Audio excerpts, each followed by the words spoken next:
Hello and welcome to the विब्यू toppers corner. आपने कभी सोचा है पिछले साल जो बर्गर 100 का था अब वो 130 का क्यों है? या फिर पापा बोलते हैं कि उनके ज़माने में गोल्ड कितना सस्ता था। ये जो आपके पैसे की परचेजिंग पावर कम हो रही है, इसके पीछे का विलन कौन है? इन्फ्लेशन यानी मुद्रास्फीति। आज की क्लास में हम इस इकोनॉमिक विलन को पढ़ेंगे, इसके टाइप्स, काउजेज एंड रेमेडीज को तुम्हारे सेमेस्टर 2 एग्जाम के लिए एकदम क्लियर कट समझेंगे। देखो, मैक्रो इकोनॉमिक्स में ये टॉपिक आता है और इस टॉपिक से 100% एक बड़ा क्वेश्चन रहता ही है, इसलिए हम इसको 5 पार्ट्स में कवर करेंगे। Definition, types, causes, effects and remedies. चलो स्टार्ट करते हैं इसके फंडामेंटल से। What is inflation? Simple words में inflation is the rate at which prices rise over time। जब वस्तुओं और सेवाओं का सामान्य मूल्य स्तर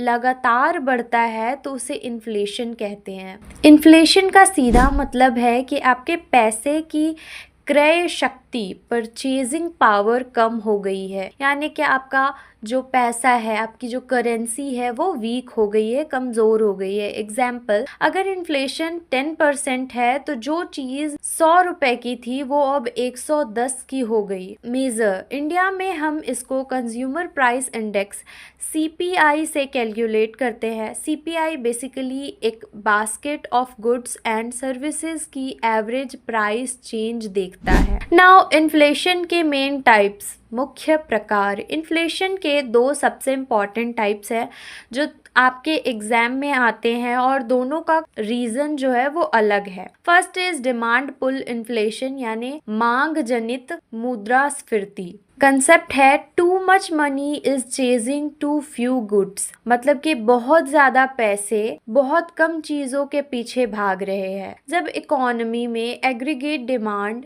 यानी कि कुल मांग, एग्रीगेट सप्लाई यानी कि कुल आपूर्ति से ज्यादा हो जाती है तो उसे डिमांड पुल इन्फ्लेशन कहा जाता है। मैकेनिज्म, जब लोगों की परचेजिंग पावर बढ़ती है तो वो ज्यादा डिमांड करते हैं, लेकिन अगर प्रोडक्शन तुरंत नहीं बढ़ पाता तो प्रोड्यूसर्स सिंपली प्राइस बढ़ा देते हैं to ration the limited supply. Causes, low interest rates, loan सस्ता हो गया तो लोगों ने ज्यादा पैसा उधार ले लिया। एक्सपेशनरी फिजिकल पॉलिसी, गवर्नमेंट ने स्पेंडिंग बढ़ा दी या टैक्स कम कर दिया।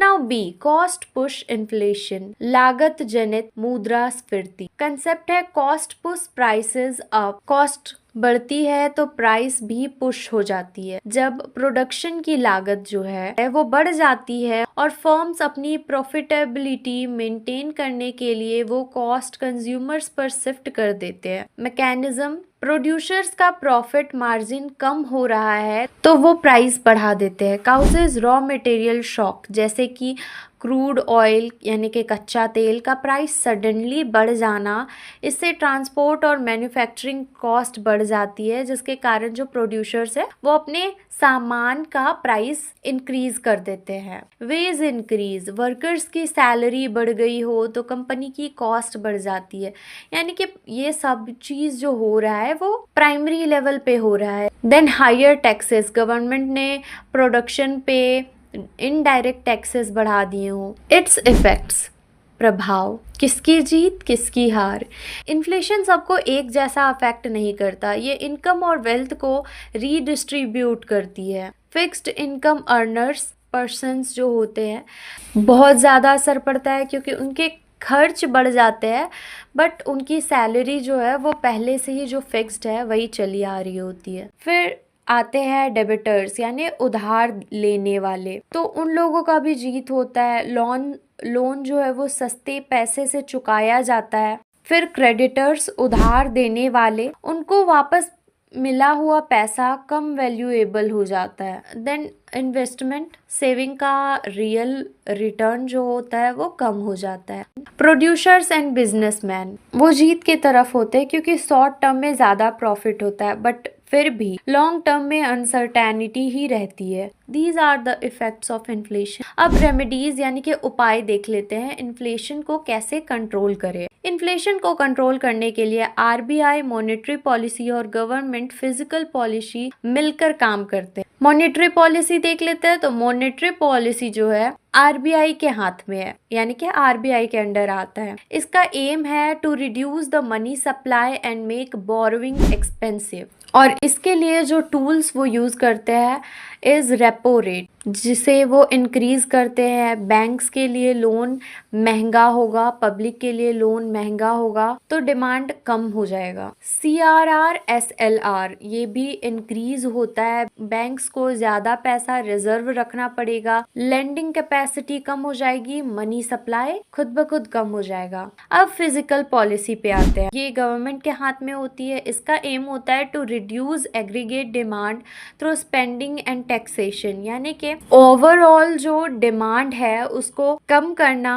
ये जो टूल्स यूज करती है, फर्स्ट इज गवर्नमेंट स्पेंडिंग, उसे कम करती है। सेकेंड इज टैक्सेस, उसे बढ़ा देती है। डिस्पोजेबल इनकम कम हो जाती है और कंजम्पशन कम हो जाता है। थर्ड इज पब्लिक बोरोइंग, इसे इंक्रीज करती है। गवर्नमेंट मार्केट से पैसा उठा लेती है, प्राइवेट स्पेंडिंग कम होती है। तो दोस्तों ये था इन्फ्लेशन का कंप्लीट 360 डिग्री ब्रेकडाउन। हमने देखा कि इन्फ्लेशन डिमांड से भी बढ़ती है, कॉस्ट से भी बढ़ती है, और इसको कंट्रोल करने के लिए आरबीआई की मॉनेटरी पॉलिसी और गवर्नमेंट की फिजिकल पॉलिसी का कोऑर्डिनेशन ज़रूरी है। याद रखना आपके सेमेस्टर एग्जाम में अगर ये क्वेश्चन आया तो 5 पॉइंट्स को डिटेल्ड में लिख कर आना, डायग्राम्स जरूर बनाना जिसमें एडी और एएस शिफ्ट हो रहे हो। अब तुम्हारी बारी, अगला कौन सा मैक्रो इकोनॉमिक्स का टॉपिक तुम ऐसी ही वीडियो स्टाइल में समझना चाहते हो, कमेंट करके बताओ। All the best for your semester 2 exams. Keep learning, keep growing. See you in the next video. Bye bye.